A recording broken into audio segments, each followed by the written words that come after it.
Sahana Vavatu Sahano Bhunaktu Sahaviryam Karavavahai Tejasvinavaditamastu Mavidvishavahai. Om Shanti Shanti Shanti.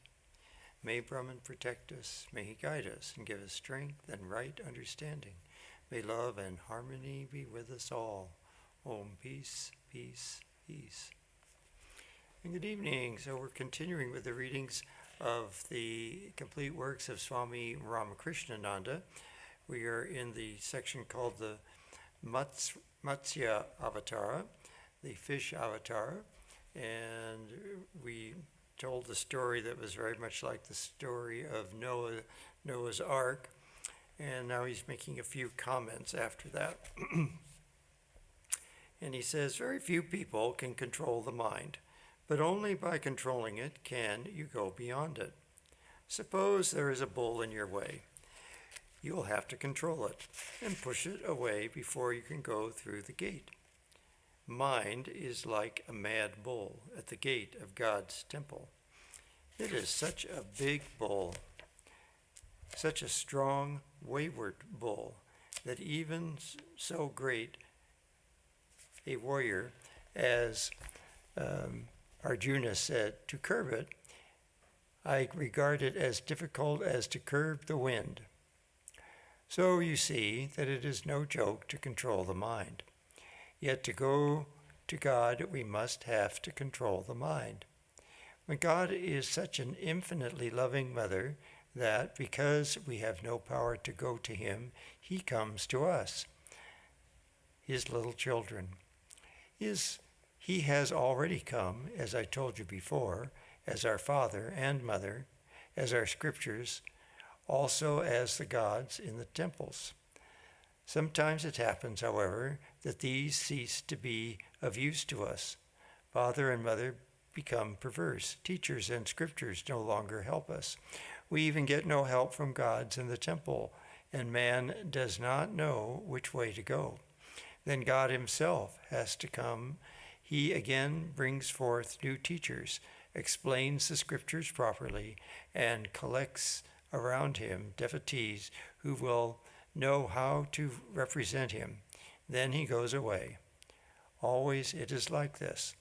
So he's describing the reason why God incarnates as an avatar, and he's going to go through the traditional sequence of the 10 incarnations of Vishnu in this series of lectures. And so Matsya is the first one, and he's already gone through that, and in the next chapter we're going to do the tortoise avatar. But he's going to make a few more general comments before.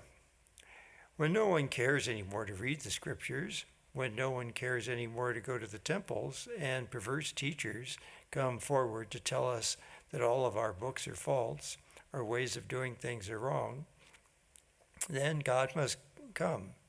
The Christian missionary tells us that our fathers were fools and our grandfathers were greater fools, and that our scriptures are all false.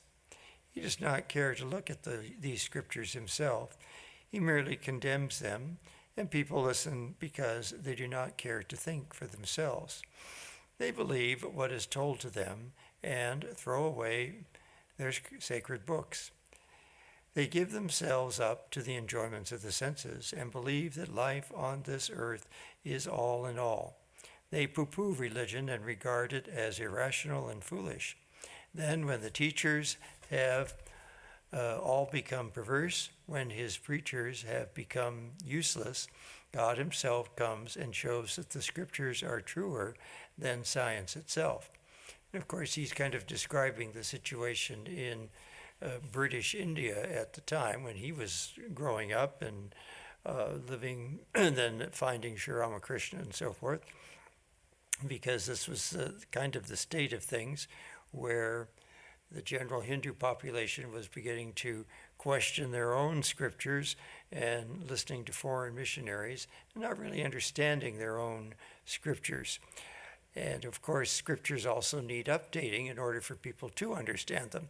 Sometimes, as the times change, it's harder and harder to understand what the scriptures are trying to say, and they don't seem as relevant as they used to. And so new teachers have to come to update the scriptures and reinterpret them. And so that's why we get avatars coming periodically. His preachers have become useless. God himself comes and shows that the scriptures are truer than science itself. He shows certain wonderful phenomenon at which people stare. These same people who, because they were unable to think for themselves, were led to believe the perverse teachers, now say, "Here is a man who, by what he does, shows that our ways and beliefs are false. Here is a man who is able to take people to God, and we have been disbelieving in God. Here is a man who can prove experimentally as true what we have been thinking to be mere false theory." So their belief comes back. They get the power to discriminate between the real and the unreal, and they find that the real side of themselves is not the body or that which is related to the body. And so this is the situation that the world has gone through many times, where the scriptures need to be reinterpreted, updated, and faith in religion needs to be restored. The body of ours is born, and in course of time it will die. But some may live 100 years, some less. But generally it is said in our scriptures that a person lives for about 100 years. That which lives a limited time is unreal, but a person, being real, must live for an unlimited time. This body, which for a limited time is only an instrument in the hand of the self, which is the dweller in the body. The self, with a capital S, sometimes takes up this instrument in order to taste, touch, smell, see, and hear. Do you read your books all the time? No. So in the same way, sometimes we use the body and sometimes we do not. It's when we go to sleep. When a person goes to sleep, that person does not use his legs or his hands or his eyes or his ears. He has laid them aside, as it were. Just as you read a book for a number of hours, then you grow tired and lay it down. The book is also an instrument, like the body. There we go. So, as it describes in the Gita, that we take on a body and then we cast off the body like a worn out garment. Then we take on a new body like a new garment. And so the process goes. And so the body is not eternal. It's the self in the body that's eternal. And it's the false identification of yourself with the body and the mind that are temporary that causes all of our problems. We have to identify with the true self that is eternal and is the one which temporarily inhabits the body and works through the mind. These things the great teachers come to teach us. This man form of God comes to point out to us that we are only a dweller in the body, that the body is only an instrument. And when an instrument is broken, what do? You throw it aside and get a new one. When a body is torn or a knife is broken, you throw it away. So when the body becomes useless, the soul throws it away and gets a new one. You see sometimes that even a new body gets torn or hurt, so that it is of no further use, just as a new book may get torn, and the soul must also throw that away. Ordinarily, however, the body grows useless when time has taken the power from the eyes, from the ears, from the tongue, and from the mind. Such a body must then appear absolutely useless, and the soul has the tendency to throw it away and take another with a new pair of eyes with new ears and a new tongue, a new nose, and so on. And so this is the process of reincarnation, where we take on a new body in order to learn, have new experiences, and to learn new lessons, and to go through another cycle where we have another chance to improve ourselves, to we usually don't remember what happened to us in previous lives, and that's probably a good thing. We'd have way too many memories.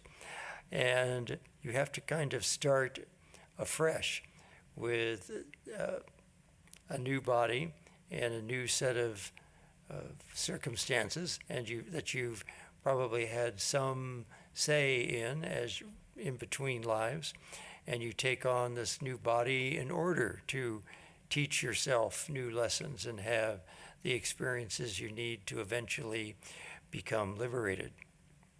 The next question that comes is, if the soul is beginningless and endless, it should have had other bodies, and after this one, it must have still others.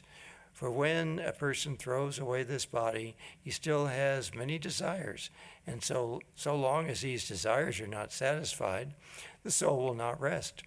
As long as these desires remain, therefore, he must have to take up other instruments, and that instrument is the body. So long as you desire enjoyment, so long as you have the desire to go to many places, and so long as you wish to know more, you must get other bodies. Because without the eye, you cannot see beautiful forms. Without the ear, you cannot hear sonorous sounds. Without the nose, you cannot perceive sweet odors. And without the tongue, you cannot taste good dishes. Until every desire is satisfied, you will have to take another body. How long do you eat? As long as you are hungry. When your hunger is appeased, even the best dishes do not tempt you. In the same way, so long as you have this hunger for enjoyments, for knowledge, for life, you will continue to take other bodies. Each body is like a mouthful, and as when you eat, you go on taking mouthful after mouthful until no hunger remains, so you will go on taking body after body until all hunger for enjoyment, for knowledge, and for life has gone. And of course, many times if you've experienced taking care of an elderly person, towards the end of life, they begin to not enjoy food anymore, and they don't particularly want to eat anymore. When they know that their time is coming, they just lose the interest in continuing to eat and have those enjoyments, because they know it's time to get rid of this particular body, and if they're not liberated yet, then they know they'll have to take on another one. When will you be able to say, all enjoyments are mine, all life is mine, I am self-existent, self-luminous, I cannot die, I am beginningless and endless? You will not care for any more bodies. If you know this, what need have you for another instrument? When you have known all, enjoyed all, when you have a life that is endless, and you have no further use or desire for a body. When you have known all, enjoyed all, you have a life that is endless, and you will have no further use or desire for a body. Then you will be free from repeated births and deaths. This is the state called mukti. And of course, when you have that realization of the self being one with all, then you know you've already enjoyed and are enjoying and will continue to enjoy through all other beings. So you don't need another individual body to do any of that. You are one with the infinite existence, which is already doing all that through all the other bodies in existence. This lesson also the great teachers come to teach. But when people forget this, they become perverse and immoral. They begin to think that there is no life after this, so let us eat, drink, and be merry.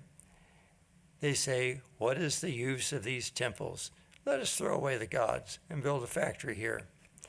You can tell this is definitely the end of the the 19th century in India, which is probably what they were doing, being encouraged to become more materialistic and not worship the different gods and goddesses, but start building factories. Why believe in the scriptures? Why listen to the teachers? Such perverse people believe that with the death of the body, they die. Everything is transitory. They declare, I also am transitory. I also am fleeting. When this becomes the case, all people live lives worse than the brutes do. At such a time, God incarnates. I've known people like that. They think, well, and when you die and your bodies get shut in the coffin, that's it. There's nothing else, nothing beyond that. It's all over. And so they were just living for the life that they had at this particular time, and there was nothing before or after. In order to become perceptible and accessible to all his children, he assumes a form. And what kind of form? Well, the most beautiful, the most charming. You always hear that the avatars were all very beautiful. You may say that a fish is not very beautiful, but utility was the question there. If a man comes to you and gives you something that saves your life, does he not seem beautiful to you? So when the fish came with the infinite love to save the world, he could not seem other than beautiful. Just as the father will seem more beautiful to the baby than anyone else, although he may be very ugly to look at. Why? Because he satisfies all its wants. So the Savior alone is truly beautiful. Sometimes you hear the expression, a face only a mother could love, right? So, yeah, there's some fish that are extremely beautiful. Yeah, just think of those fascinating, colorful fish you see in an aquarium or something. Some of them are quite beautiful. So now we're going to move one step up the evolutionary ladder from the fish to the Kurma avatara, the tortoise avatar. And this is going to relate a story that's related to one that you might have heard at Shivaratri on the churning of the ocean. But this is a slightly different version of it. There are many versions of it, as there are many versions of most of the stories that you find in the scriptures, because they occur in different Puranas.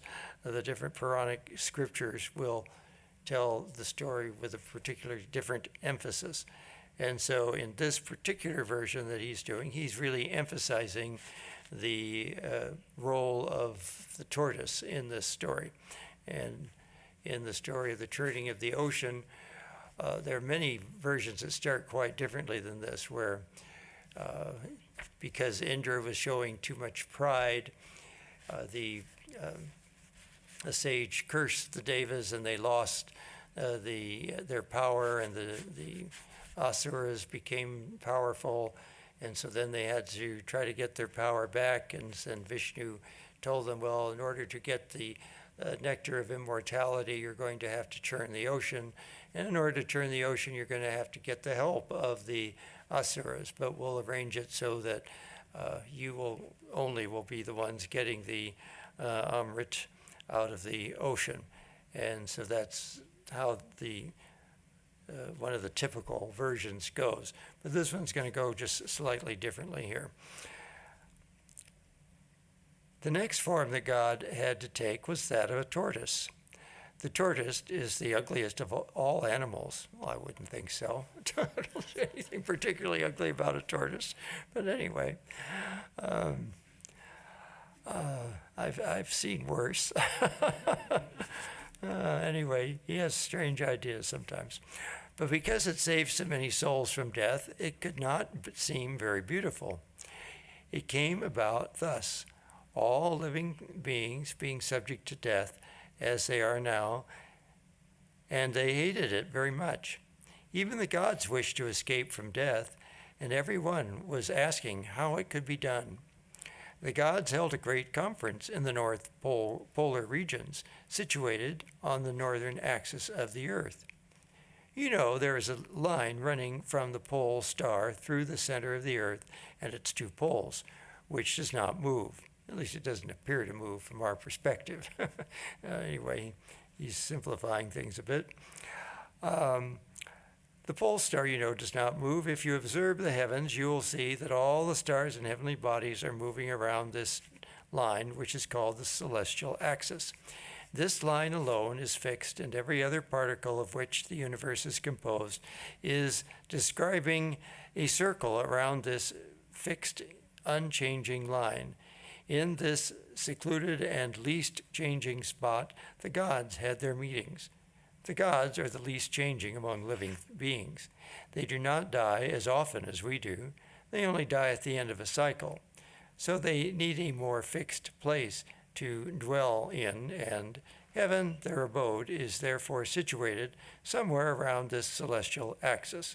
Well, I think he's just trying to justify the way the scriptures put things in a rather kind of cute and humble, folksy way here. Hence it was at the North Pole that the gods congregated to consider how all people might avoid death. Everyone was very much troubled on account of the fear of death, and for this reason the gods were trying to find out the means of escaping it. Vishnu, the protector of the universe, came forward and said to them, "My friends, I can tell you how to avoid death. Churn the ocean steadily for a certain period, and out of it nectar will come. Drink that, and you will escape death." "Very well, Master," they all said. "We are very thankful to you. But what did the Lord mean?" "When you churn, you separate the grosser part from the finer or more essential part." So now he's going to sort of give you a symbolic meaning for all of this. What does the churning represent, and so forth. As, for example, the more essential part of milk is butter. Now, I can agree with that.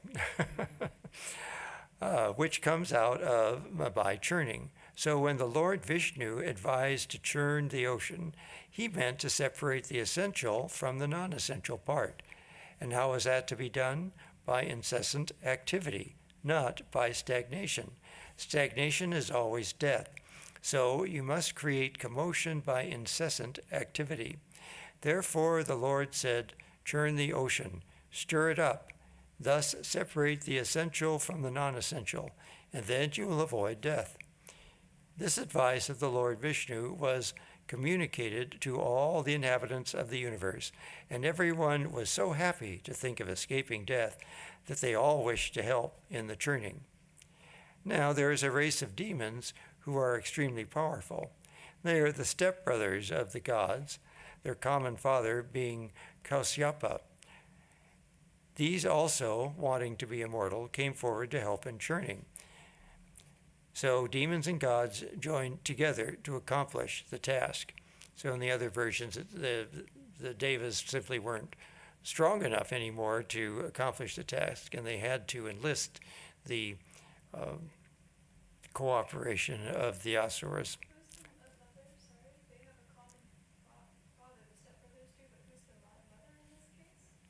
There's probably a version of that too. I don't know. I can't remember offhand. Yeah. To churn, however, a big churning stick was needed, for the ocean was not like little water contained in a vessel. There is a big mountain, Mandara by name, which extended many hundred feet above the earth and many hundred feet under it. That alone would make a good churning stick.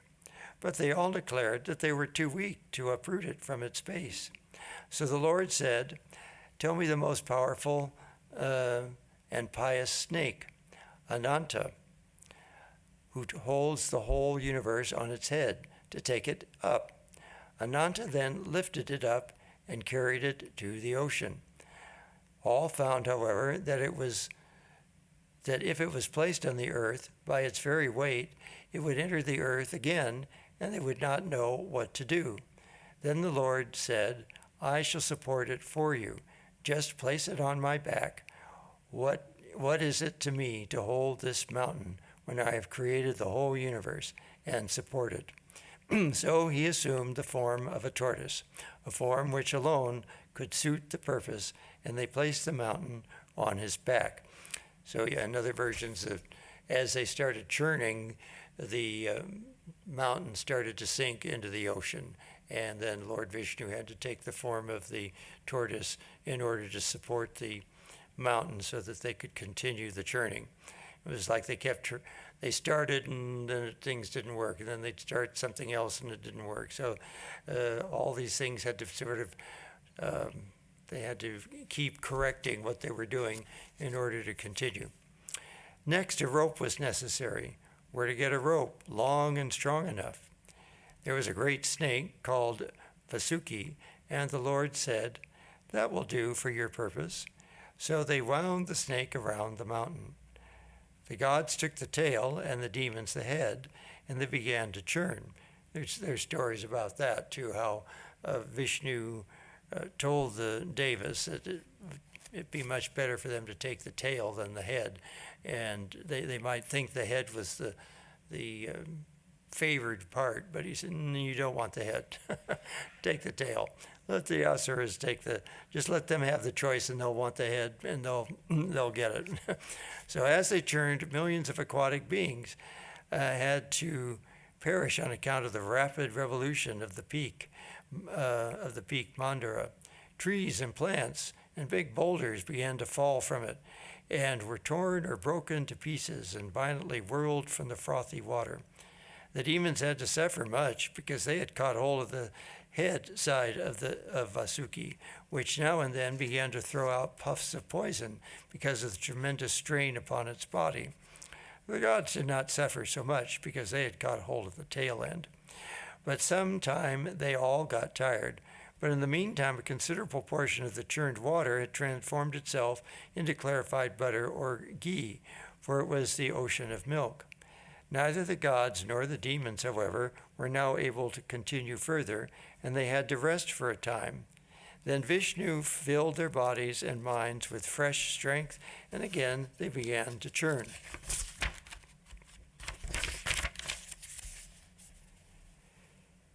Out of the churned ocean, as first product, came the most beautiful moon. The churning continued, and Lakshmi, the goddess of beauty, robed in white, came out of the newly formed sea of ghee as the second product.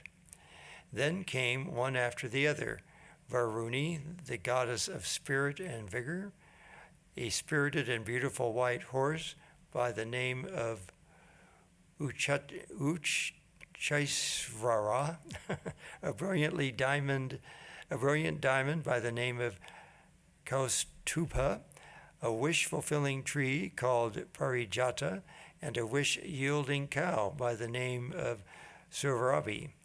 Then Dhanvantari, the god of health, came out with a big white jar full of nectar in his hand and went towards the gods. Next, a beautiful elephant named Airavata with 4 white tusks came out, and Indra secured the noble animal for himself. There actually is evidence of 4 tusks elephants that existed in the past, a certain species that had 4 tusks. At last, Vasuki, who by this time was tired to death, vomited an enormous quantity of poison that threatened to destroy the whole universe. At the request of the gods, Shiva, the father of all, swallowed the terrible poison and kept it inside his throat, which on that account became blue and thus saved the universe from destruction. And then again, there are other versions. In one version, it's Parvati that has to prevent the poison from going all the way down the throat, and she holds it in his throat, and that's what turns it blue. And so it's, all these different stories, depending on whose perspective they're going to be written from, they get extra little details added or subtracted to them. But this is, and the different versions will have different number of things coming out of the ocean as well. But these are some of the main ones that come out. As soon as the demons saw the jar of nectar, some of them went and snatched it from the hand of Dhanvantari and secured it for their own party. At this, all the gods began to complain, and Vishnu then assumed the form of a charming, beautiful lady and went to the side of the demons to entice them. The latter were so struck by her unparalleled beauty that when she came smiling to them and begged of them the jar of nectar, they were only too glad to give it to her. She slowly receded from them to the side of the gods, quite unperceived by the demons, who had been infatuated by her irresistible charm. And in another version, she has somehow gotten the Amrit, and she's going to dispense it to all of them, and the demons are all lined up on one side, and the devas are lined up on the other side, and as she's going to each one, she pretends to disperse it to the asuras, but she doesn't really.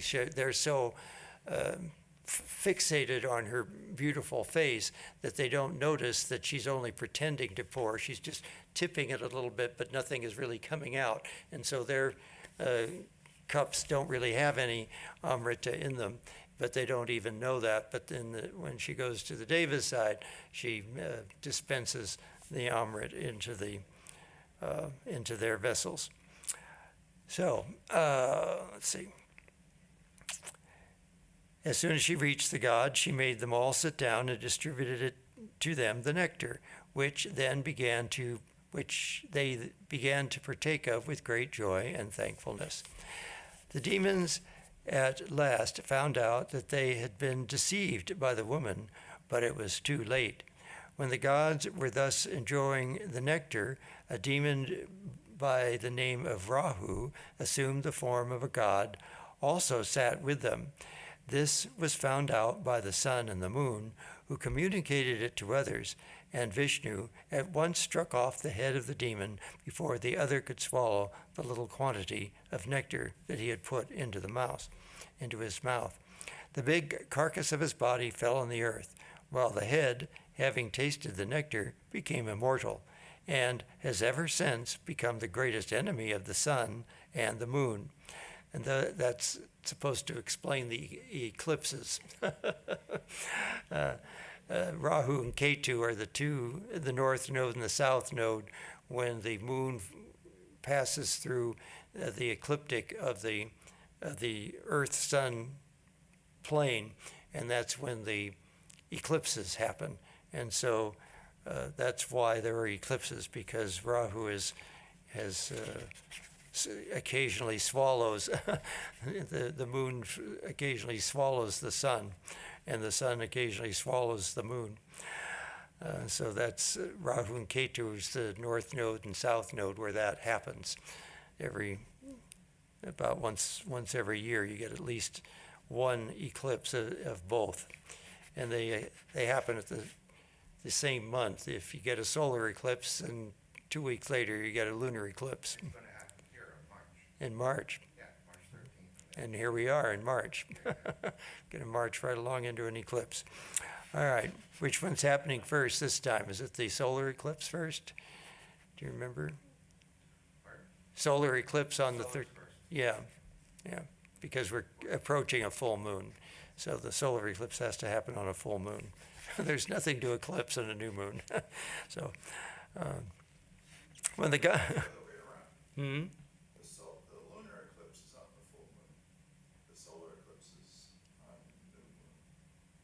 Yeah, all right, sorry. Yeah, so right, so the solar eclipse is on the new moon. When the gods had taken their fill, the remainder of the nectar was kept with the moon, and that is why the moon is so very charming and soothing. A terrible fight then ensued between the gods and the demons, which ultimately ended up in the total overthrow of the latter. From all this, we learn one thing. The ocean has been regarded to be the home of waters, and what is the tendency of water? To go down. And what is the lowest level of it? The sea level. Therefore, all water has a tendency to go down to the sea. As the sea is the home of waters, and water is the source of all life, so the sea is the root of all life. What happens if it does not rain for 1 year? People die by millions. What does this mean? It means that water is the source of life. The Sanskrit word jivana means both water and life. Hence, water stands for life, and churning the ocean means churning life. It also, I think, I don't know if he's going to bring this out, but the fact that the Asuras and Devas had to cooperate in this churning means that the manifest world is dependent on pairs of opposites. You can't have a manifest world without pairs of opposites. And so all of this activity has to happen because of these two pairs of opposites. All right, so lazy people never achieve anything, but that man who is active knows how to churn life, and such a man turns out to be the greatest explorer, the greatest writer, the greatest scientist, or the greatest artist. The lazy people must ever remain the bullocks of society. They will have to do such work as bullocks do. They want to do nothing, and that is regarded by them as the highest ideal. The lazy man's ideal is laziness. He thinks that man is the happiest who has enough money to do nothing but eat, sleep, and rest. Such people will naturally have to remain stagnated. They will never care to do anything or to go anywhere or do anything. Churning the ocean means, therefore, making our life perfectly active and fruitful. And of course, it's sort of getting out of tamas. You have to be active in order to get out of the tamasic state of laziness. And you can't fulfill all the enjoyments and get rid of all your desires by fulfilling all those enjoyments if you're not active. So it's through the activity, through these various bodies that we take on, that we have the opportunity to finally get to the point, okay, been there, done that, and now I can finally realize that I don't need to do any of these things. But that's the sattvic attitude, which sometimes looks like the tamasic attitude, but is very, very different. It's the desire not to do anything because you've already done everything and you've already seen that none of it leads to what you really want in life. So life is made up of two forces, spiritual and material. Is man wholly spiritual? No. If he were, he could not be able to live in this world at all. Is he absolutely material? No. If he were, he would be no better than a chair or a table. He is spirit because he can taste, touch, smell, see, hear, and has the power to know. He is material when he sleeps, rests, and is inactive. What is man then? Man is a mixture of matter and spirit. And not only a man, but every living creature up to Brahma. The spirit aspect is the knowing side of existence, and the matter side is that which comprises the form. Life thus is a mixture of matter and spirit. Hence, if we churn life, we separate matter from spirit. The ocean of life is a mixture of mortality and immortality, and by its churning, that which is mortal and perishable is separated from the immortal and permanent. We should make our life perfectly active. We should make our eyes living eyes, our ears living ears. We should make our senses, both external and internal, living, all of our faculties living. We should make the whole of our body living. We should never allow it to be lazy or our mind to be lazy. We must make them all seek the highest ideal. And of course, here we are talking about a series of avatars. We know also that the avatars have to take on enough of the power of Maya in order to assume a body. They are coming from the infinite, undivided, unchanging Brahman, but that alone can't manifest a body. That has to take on a bit of ignorance in order to even have a body.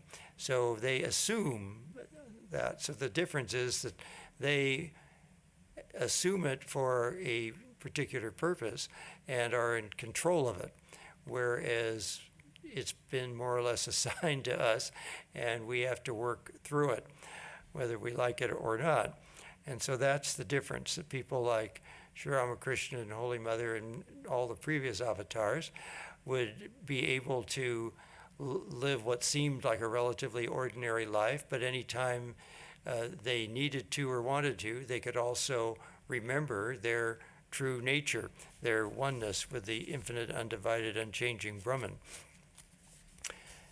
So the delusion was under their control, not under the control of the universe. Again, of the changeable things that make up the earth, the mountain is the least changeable, and of all the changeable factors that make up the man, such as the body and the mind and the egoism, the last is the least changeable. And just as the mountain is fixed very strongly on account of the gravitation of the earth, in the same manner, egoism is firmly fixed in earthly attractions or desires.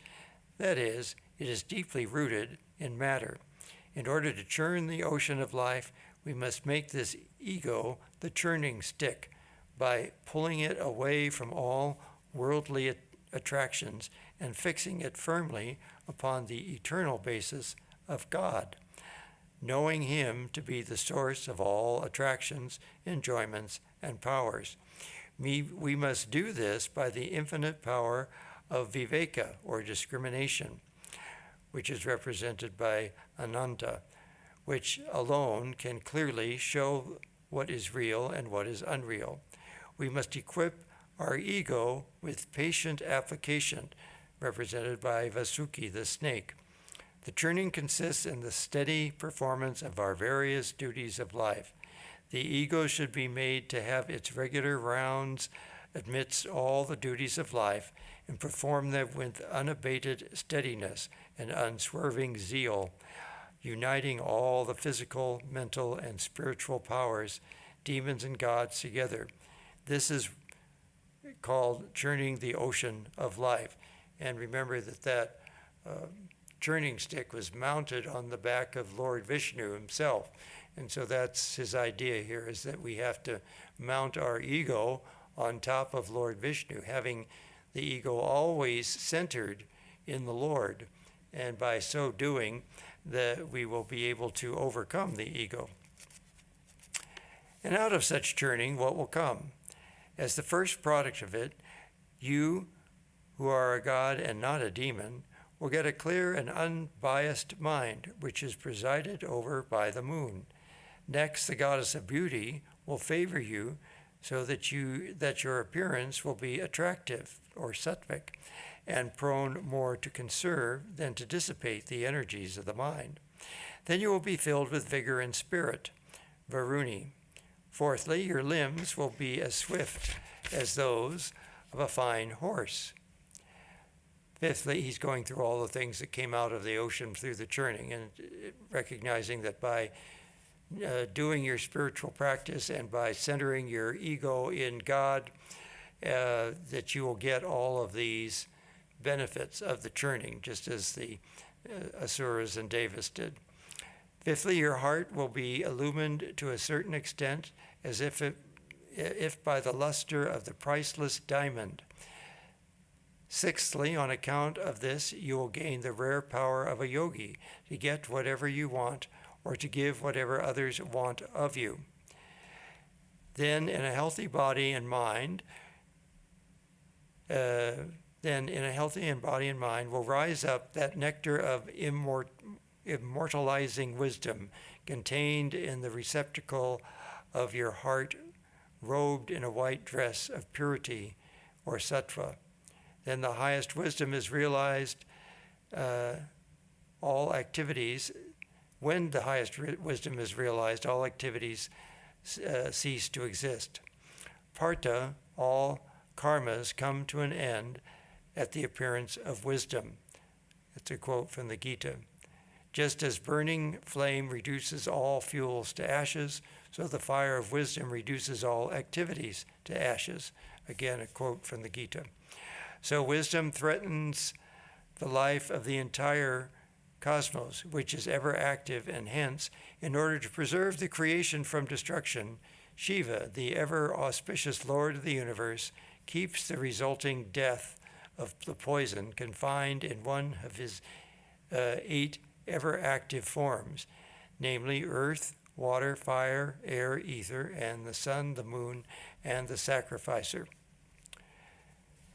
The nectar of wisdom, you, the God alone, will have the privilege to enjoy, and not the demon of your physical self, which must naturally have to remain mortal as before. Incontinence, represented by Rahu, assuming the form of zeal, may try to deceive you in order to pass for a god, but he is sure to be detected by your clear and bright senses, representing the sun, and the unbiased and healthy mind, represented by the moon, although they may now and then fall prey to Rahu, but only for a short time.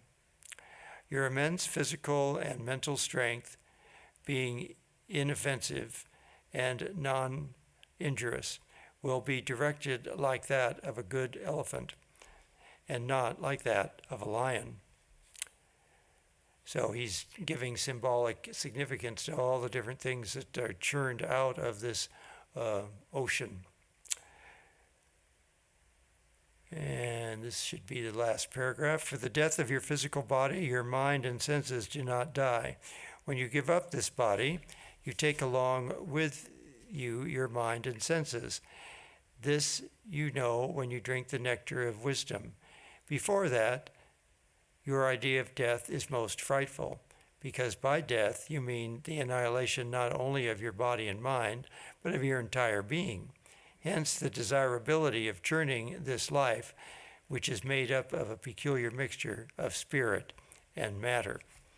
So we haven't quite finished this chapter, but we will continue this next time. And that's an interesting interpretation and a slightly different version than you see in some of the other Puranic scriptures. Om Purnamada Purnamidam Purnat Purnamudachyate Purnasya Purnamadaya Purnameva Vajishyate. Om Shanti Shanti Shanti. Filled with Brahman are the things we see. Filled with Brahman are the things we see not. From out of Brahman floweth all that is. From Brahman all, yet is it still the same. Om, peace, peace, peace. Yes, so the eclipse on the 13th has got to be a lunar eclipse. Yeah, the 14th. 14th, yeah. Yeah, that's got to be a lunar eclipse because we're going